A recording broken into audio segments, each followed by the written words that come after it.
Hello everyone, అందరికీ నమస్తే. ఎలా ఉన్నారు? అందరూ బాగున్నారు అనుకుంటున్నాం.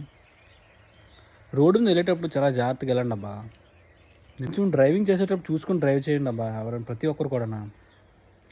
ఎందుకంటే మనం ఇప్పుడున్న జనరేషన్ ఏంటంటే చాలా ఫాస్ట్గా వెళ్ళడం అవి, చాలామంది ర్యాష్ డ్రైవింగ్ అన్నీ చేస్తున్నారు. మీ వల్ల అవతల వాళ్ళకి ఇబ్బంది అవుతుంది, మీరు తినంగా వెళ్ళరు. ఎప్పుడు ఎలా ఉంటుందో తెలియని పరిస్థితి. నిన్నే మా మామయ్య గారు చనిపోయారు యాక్సిడెంట్లోనే. మా మామయ్య గారు రోడ్డు దాటేశారు, రోడ్డు క్రాస్ చేసి ఉన్నారు. ఆయన రోడ్డు క్రాస్ చేసి ఉన్నా సరే వచ్చి కారు అతను వచ్చి గుద్దేశాడంటే చూడండి. అందుకని డ్రైవింగ్ చేసినప్పుడు కొంచెం జాగ్రత్తగా చూసుకొని చేయండి ప్రతి ఒక్కరు కూడా. రోడ్డు మీద వెళ్ళేటప్పుడు కొంచెం సేఫ్గా చూసుకుని వెళ్ళండి. డ్రైవింగ్ చేసేటప్పుడు హెల్మెట్ పెట్టుకోండి, కార్ డ్రైవ్ చేసినప్పుడు సీట్ బెల్ట్ పెట్టుకోండి. అలాగే మీరు వెళ్ళేటప్పుడు మాత్రం అవతల కూడా చూసుకుంటూ వెళ్ళండి ఫ్రెండ్స్, ఓకేనా? సేఫ్గా డ్రైవ్ చేయండి, సేఫ్గా ఉండండి. మీరు సేఫ్గా ఉండండి, అవతల కూడా సేఫ్గా ఉంచండి ఫ్రెండ్స్. అయితే నేను ఎవరిని కంపేర్ చేయట్లేదు, అందరినీ సేఫ్గా ఉండమని చెప్తున్నాను. సేఫ్గా ఉండండి, అవతల కూడా సేఫ్గా ఉందని చెప్తున్నాను అంతే.